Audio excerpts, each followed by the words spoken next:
Para उपाध्यक्ष महोदय, इस समय देश के सामने सबसे बड़ी समस्या खाने पीने की चीज़ों की है। इस संबंध में एक माननीय सदस्य का जो भाषण सदन में हुआ, उससे मुझे कोई आश्चर्य नहीं हुआ। मैं इस बात को मानता हूँ और सारे देश के लोग भी मानते हैं। मैं समझता हूँ कि विरोधी पक्ष के लोग भी मानते हैं कि आज देश में गल्ले की कमी है, परंतु प्रश्न यह है कि इस गल्ले की कमी को हम किस तरह से पूरा कर सकते हैं।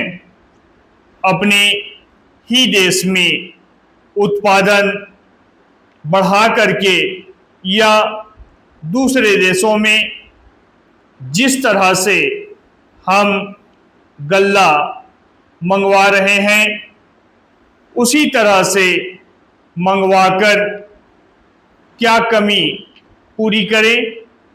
आज लोगों में गल्ले की कमी की वजह से उत्तेजना फैल रही है, परेशानी बढ़ रही है और दिक्कतें बढ़ रही है। यह बिल्कुल स्पष्ट है। खास तौर से कुछ दिन पहले केरल के संबंध में इस सदन में बहस हुई। बंगाल में भी गल्ले की कमी की वजह से हालत खराब हो रही है, लेकिन मैं समझता हूँ कि देश के जितने सूबे हैं उन सब में करीब करीब वैसी ही हालत है। ऐसी हालत में हमारे देश के अंदर अपने प्रयत्नों से और अपनी मेहनत से गल्ले का अधिक से अधिक उत्पादन किया जाए, इसमें कोई दो राय नहीं है।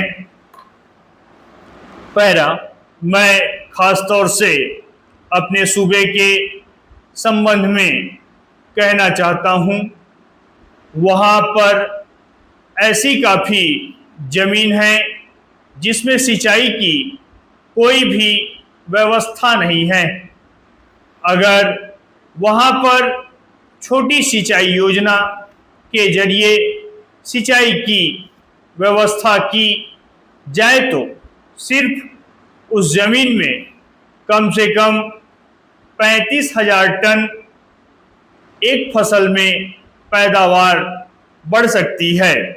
पैरा उपाध्यक्ष महोदय, जहाँ पर उत्पादन बढ़ाने और दूसरे देशों के ऊपर निर्भर नहीं रहने की बात है, हमें देखना होगा कि सिंचाई की व्यवस्था और खाद, इन दोनों में किसकी आवश्यकता पहले है।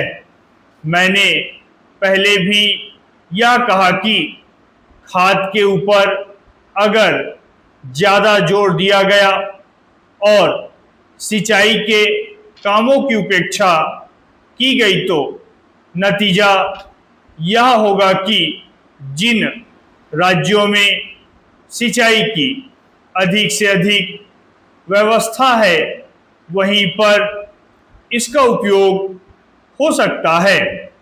अनाज की कमी वाले इलाकों में जहां पर सिंचाई की व्यवस्था नहीं है, उत्पादन नहीं होगा। इस संबंध में मैं एक बात और कहना चाहता हूं कि देश में जो कुछ भी हम पैदा करते हैं उसका वितरण ठीक प्रकार से होना चाहिए।